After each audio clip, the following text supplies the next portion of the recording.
तो फाइनली आज डिस्कस करेंगे ट्रेडिंग एंड इन्वेस्टिंग जर्नी में क्या डिफरेंस होता है और हमें किस बातों का ध्यान रखना चाहिए जिससे कि हमें ट्रेडिंग जर्नी और इन्वेस्टिंग जर्नी दोनों में समझ आ पाए और साथ ही साथ हम उस चीज को इस तरीके से कॉन्सेप्ट और लॉजिक के साथ चल पाए कि मार्केट में हमें एक अच्छी खासी वैल्यू और ग्रोथ मिल पाए और साथ ही साथ हमारा जो प्रिंसिपल अमाउंट है वो जल्द से जल्द अपने प्रॉफिट की ओर जाए और साथ ही साथ कंपाउंडिंग इंटरेस्ट ज्यादा मिले और हम अपने आप को ग्रो कर पाए। तो कैसे पॉसिबल है, इन्वेस्टिंग जर्नी में क्या होता है और ट्रेडिंग जर्नी में क्या होता है, दोनों चीजें डिस्कस करूंगा पॉइंट टू पॉइंट। 3 पॉइंट्स में आपको इससे ज्यादा क्लियर कर दूंगा कि आपको इतना अंदाजा लग जाएगा कि मार्केट में आने के बाद किस तरीके की एंट्री लेनी है और कौन से पॉइंट पे क्या लॉजिक और क्या कॉन्सेप्ट लगने वाला है और किस तरीके से वर्क करना है, आपको पता चलेगा इस वीडियो के एंड तक में। तो प्लीज वीडियो के बने रहेगा लास्ट तक जिससे कि आपको सारी चीजें अच्छे से पता हो पाए और आप समझ पाओ बेसिकली है।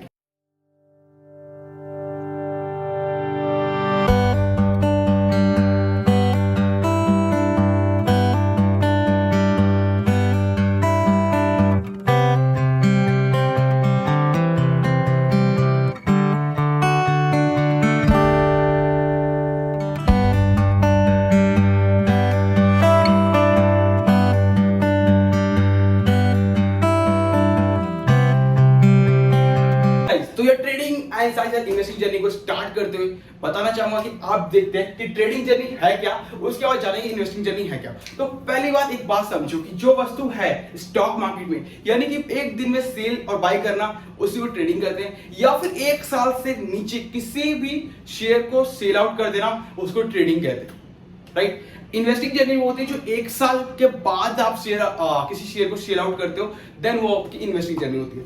तो दोनों में आपको फर्क पता चलेगा इन्वेस्टिंग किसे कहते हैं और ट्रेडिंग किसे कहते हैं। तो अब ट्रेडिंग के ऊपर बात करते हैं। पहला पॉइंट है शॉर्ट टर्म प्लान।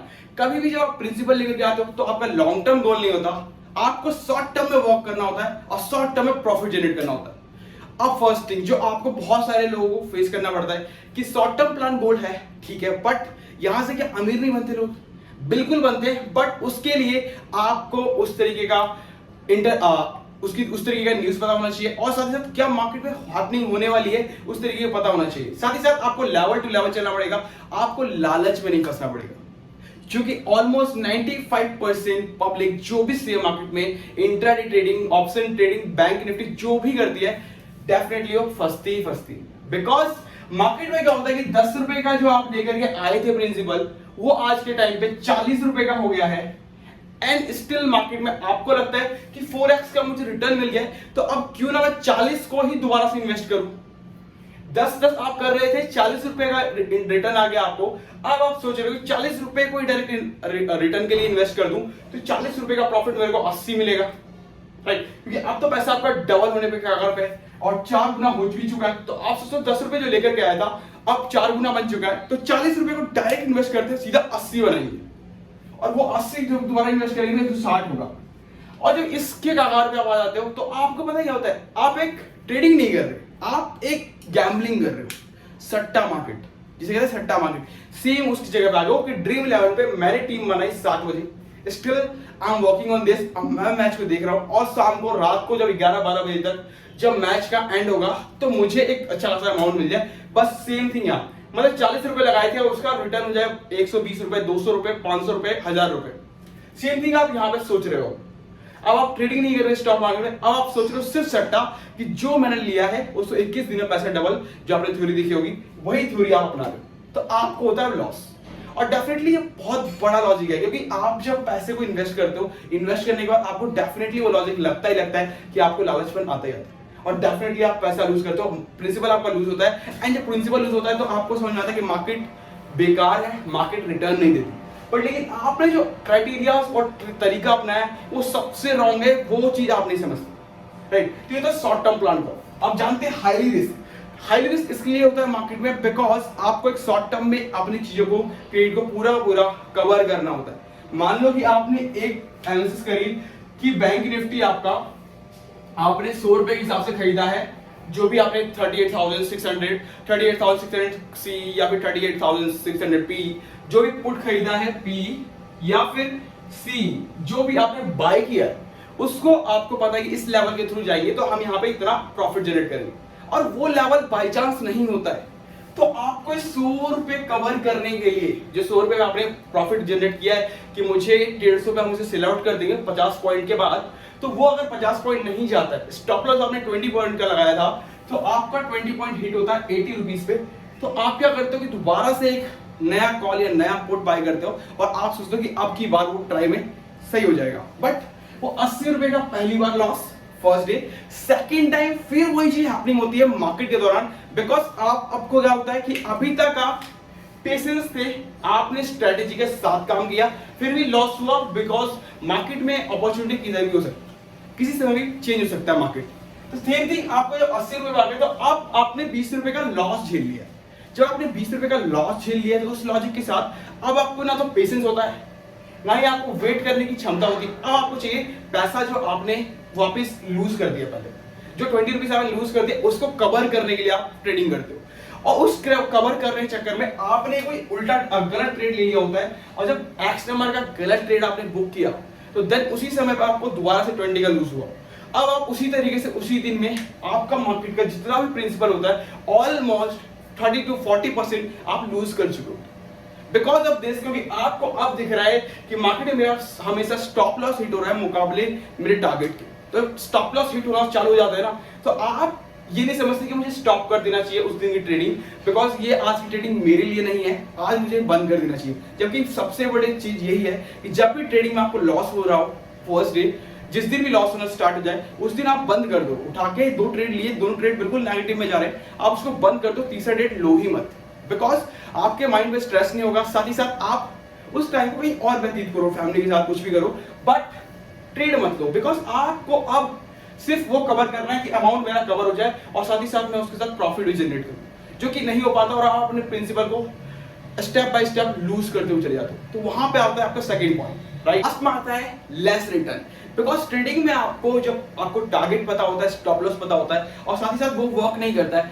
तो आपको रिटर्न हमेशा लेस मिलता है। बिकॉज ऑफ दिस आप ये सोच के आते हो कि जो मैंने यूट्यूब, जो मैंने फेसबुक, जो मैंने इंस्टाग्राम पर रील्स देखी है, उस तरीके का प्रॉफिट मुझे जनरेट करना है, बट आपको वो कभी लॉस नहीं दिखाता अपना, और उस लॉस को ना देखने की वजह से आपका हमेशा जो प्रिंसिपल होता है वो लॉस होता है। बिकॉज आपको ट्रेडिंग की जर्नी नहीं पता होती, आपको सपोर्ट एंड रेजिस्टेंस पता नहीं होता, बट मार्केट में आप पैसा लेकर कूदना चाहते हो और कूद भी जाते हो, और एंड ऑफ द डे क्या होता है, मार्केट आपका नीचे आता है और सीधा आपका लॉस बुक करते हो। उसके पीछे पर्पस है, क्यों?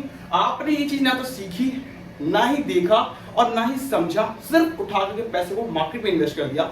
वो भी इस वजह से क्योंकि इंस्टाग्राम और फेसबुक और साथ ही साथ व्हाट्सएप पे आपने रील्स देखना चालू करी कि मार्केट में इतना प्रॉफिट होता है, जबकि प्रॉफिट नहीं होता। वो कैसे होता है, वो उसके लिए भी कारण है, साथ ही साथ वो किस तरीके से वर्क करते हैं और कितना लॉस वो बेयर करते हैं। एक दिन का प्रॉफिट पूरे महीने का लॉस रिकवर नहीं करता। एक दिन का प्रॉफिट अगर 4000 रुपए का और अगले पूरे 29 दिन मैंने लॉस किए हैं 2-2000 रुपए, तो वो बेर ही नहीं करेगा। प्रॉफिट का रील आपने देख लिया, लॉस का रील कौन देखेगा? सबसे बड़ी बात है, लॉस और प्रॉफिट आपको पता ही नहीं है मार्केट का, आप सिर्फ मार्केट में कूदना चाहते हो। बिकॉज ऑफ दिस आपको प्रॉफिट दिखा 4000 रुपए का इन अ डे, ओनली 20,000 रुपीज में। तो आपने इन्वेस्टिंग छोड़ दिया, आपने बोला 20,000 में मैं 4000 पर डे जनरेट करूंगा, तो मार्केट में मैं क्यों जाऊं लॉन्ग टर्म के लिए? लॉन्ग टर्म में इतना टाइम वेट कौन करेगा? मैं शॉर्ट टर्म में हर्षद मेहता बन जाता हूँ। शॉर्ट टर्म में हर्षद मेहता बनते बनते आपका प्रिंसिपल हो जाता है माइनस में और आप हो जाते हैं लॉस में। तब आप बोलते हो स्टॉक मार्केट इज अ सट्टा और इज अ गैम्बलिंग। बट आप ये ध्यान नहीं करते कि जो आपने किया वो गैम्बलिंग ही है, चाहे वो स्टॉक मार्केट हो या फिर एनी अदर मार्केट। आपने जो किया वो गैम्बलिंग ही है और उस तरीके को अपनाया वो गैम्बलिंग के ही रूप में आता है। बिकॉज स्टॉक मार्केट का रूल है फर्स्ट थिंग कि आपको इन्वेस्ट करना है तो तरीके से करिए, ट्रेडिंग करनी है तो तरीके से करिए, step by step, level to level तरीका होगा। अगर नहीं दिख रहा है एग्जिट कर जाओ मार्केट से, नेक्स्ट डे इन्वेस्ट करेंगे, नेक्स्ट डे ट्रेडिंग करेंगे। बट ये नहीं कि वेट कर रहे हो पर उसके लिए, राइट। जर्नी पे तो वो इन्वेस्टिंग जर्नी में क्या होता है, लॉन्ग टर्म के लिए हम एक अच्छी कंपनी चूज करें और इतना रिस्क होता है। अगर मान लो कि मैं कहता हूं आज के टाइम पे अगर उस कंपनी का ब्रांड वैल्यू नहीं है और साथ ही साथ प्रोडक्ट अच्छी है, इन्वेस्टिंग जर्नी प्रोडक्ट अच्छा है कंपनी का, सर्विसेज अच्छी है, मैनेजमेंट अच्छा है, या फिर मैनेजमेंट थोड़ा खराब है, बट इन द फ्यूचर अगर इसे सही कर दिया जाए, मैं कहता हूं मैं उस कंपनी पे इन्वेस्ट करना चाहूंगा। आज भले उस स्मॉल कैप में, in the future large cap बनेगी और मल्टी बैगर स्टॉक होगा, बट मुझे प्रोडक्ट, सर्विसेज, क्वालिटीज अच्छी लगनी चाहिए। ये नहीं कि मैं भाग रहा हूं, कंपनी आई चलते हैं, लोगों की भीड़ में नहीं भागना है, भागना सिर्फ उस जगह पे स्टॉक उसको पिक करना है जो दिख रहा है आपको कि प्रोडक्ट कैसा है, पर्पस कैसा है। अगर मैं बोलूं पैराशूट ऑयल, तो यस मुझे दिख रहा है कि मोनोपोली है कंपनी की मार्केट में, प्रोडक्ट सर्विसेज अच्छी है, लोगों को नाम पता है, लोग हमेशा पैराशूट को छोड़ के दूसरा कुछ ऑयल लेना नहीं चाहते।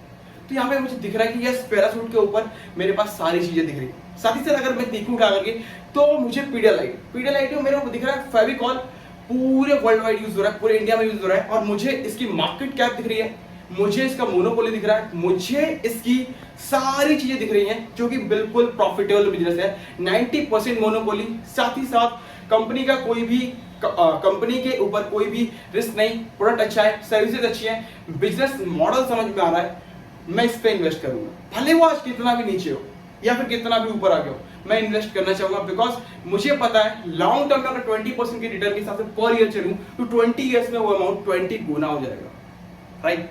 अब बात करते हैं इन्वेस्टिंग जर्नी में।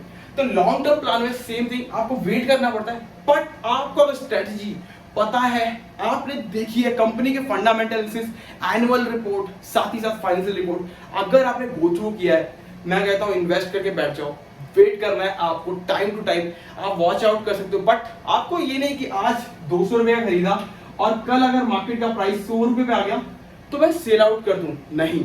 आपको अगर आपने अच्छे तरीके से फाइनेंशियल शीट पढ़ी है, साथ ही साथ एनुअल रिपोर्ट पढ़ी है, आपको वेट करना है, क्योंकि आपका 200 रुपए का 100 रुपए हो गया है, और 200 रुपए अगले साल 220 रुपए भी होगा, और ये 300 रुपए भी होगा, और आगे मल्टीपैकर स्टॉक बनेगा। मार्केट हमेशा एक साइड नहीं चलता, तो हो सकता है किसी कारण वो नीचे 100 रुपए पर आ गया है, बट इन द फ्यूचर आपको अच्छे रिटर्न्स मिलेंगे। एग्जांपल के लिए टाटा मोटर्स ले सकते हो। 2019 का टाइम था, मार्केट लॉस में थी, स्टिल कंपनी का प्राइस 95 रुपीज था उस समय पे, एंड राइट नाउ कंपनी का प्राइस 550 रुपए। सिर्फ मल्टीपैकर स्टॉक वो बनते हैं जिसमें आपको फाइनेंशियल कंडीशन, साथ ही साथ एनुअल रिपोर्ट दिख रही है, और मैनेजमेंट कितना वर्क कर रहा है, और इस मैनेजमेंट को हटा के दूसरा मैनेजमेंट ला दिया जाए, कितना वर्क करेगा उसके ऊपर आपको इन्वेस्टमेंट करना है। सेम थिंग आपको दिख रहा है, और आपको दिख रहा है कि मार्केट में क्या वैल्यू रिटर्न है।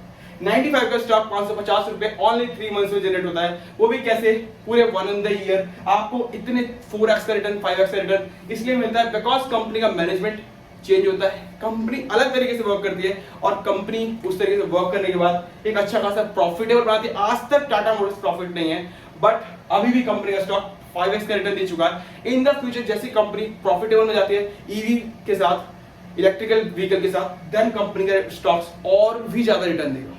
तो सिंपल सी बात है, आपको वो स्टॉक सेलेक्ट करना है और साथ साथ वेट करना है। मार्केट किधर ही भाग रहा है, लोग किधर ही भाग रहे हैं, आपको नहीं भागना है, राइट।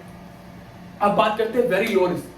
अगर आपने यहाँ पे स्ट्रेटेजी के साथ अच्छे से मार्केट को एनालाइज किया है, एनुअल रिपोर्ट पढ़ी है, और अच्छे से चीजों को रीड आउट किया है, तो मैं कहता हूं आपके लिए कोई रिस्क नहीं है।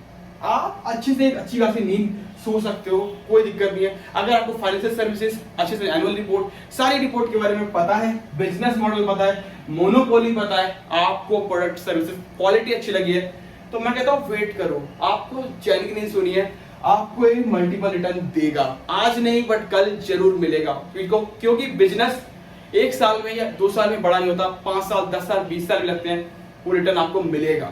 आप उसके लिए वेट करो। उसके बाद है गुड रिटर्न्स। यहाँ पे जो रिटर्न्स मिलते हैं मुकाबले ट्रेडिंग के, वो एकदम बिल्कुल हाई होते हैं। ये रिटर्न्स इस रिटर्न से बिल्कुल ही अलग होता है। यहाँ पे प्रिंसिपल लॉस होता है, यहाँ पे प्रिंसिपल लॉस नहीं होता, प्रॉफिटेबल बनता है, बिकॉज कंपाउंडिंग की पावर कभी भी ट्रेडिंग नहीं दे सकती। ट्रेडिंग करके भी आप 5% कमा सकते हो पूरे साल का।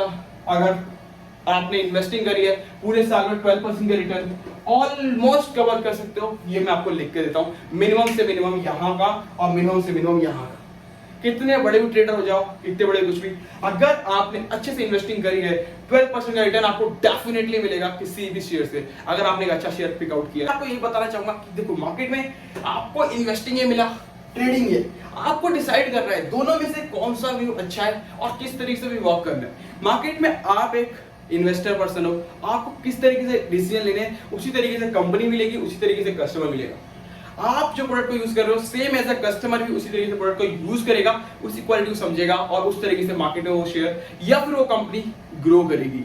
तो सिर्फ आपको पता करना है कि आपको इन्वेस्टिंग लेना है या ट्रेडिंग, दोनों का रिटर्न आप देख सकते हो। मेरे हिसाब से जो मैं प्रेफर करता हूँ सबसे ज्यादा इन्वेस्टिंग, साथ ही साथ trading, but positional trading. Market में आज है, एक वीडियो बना के लाऊंगा जिसमें कि आपको दिखाऊंगा किस तरीके से हम पोजिशनल ट्रेडिंग को ना एक तरीके से वे ऑफ ले सकते हैं और इस तरीके से वर्क करें कि मार्केट में वो एक टाइम में और अच्छा खासा रिटर्न मिले। वो 1 महीना हो सकता है, 2 महीना, 3 महीना, 4 महीना, वो भी होता है। बट ये नहीं कि मैं इंट्राडे बैंक निफ्टी, ये इसमें रिस्क बहुत ज्यादा है। आपको मिनिमम 5% का रिटर्न और यहाँ पे आपको मिनिमम 20% रिटर्न डिसाइड आपको करना है, कहाँ जाना है, किस तरीके से वर्क करना है। साथ ही साथ चैनल को सब्सक्राइब नहीं किया, सब्सक्राइब करना ना भूलें। साथ ही साथ अभी तक वीडियो को लाइक नहीं किया, लाइक कर लीजिएगा। मिलते हैं नेक्स्ट वीडियो में, और ज्यादा लोगों को शेयर करके, जिससे पता चल पाए इन्वेस्टिंग जर्नी क्या होती है और स्टॉक मार्केटिंग जर्नी क्या है। दोनों को जब आप कर पाओगे, ट्रेडिंग जर्नी, इन्वेस्टिंग जर्नी को कंबाइन करके समझोगे कि बेसिकली है क्या और कहाँ पे कितना रिस्क है, कहाँ पे प्रिंसिपल का लॉस नहीं है, तो आप डेफिनेटली एक अच्छा खासा इन्वेस्टर बन सकते हो, अच्छा खासा ट्रेडिंग करके प्रॉफिट बुक कर सकते हो। वीडियो अच्छी लगी तो लाइक करिए, शेयर करिए। Thank you so much guys, मिलते हैं नेक्स्ट वीडियो में। जय हिंद।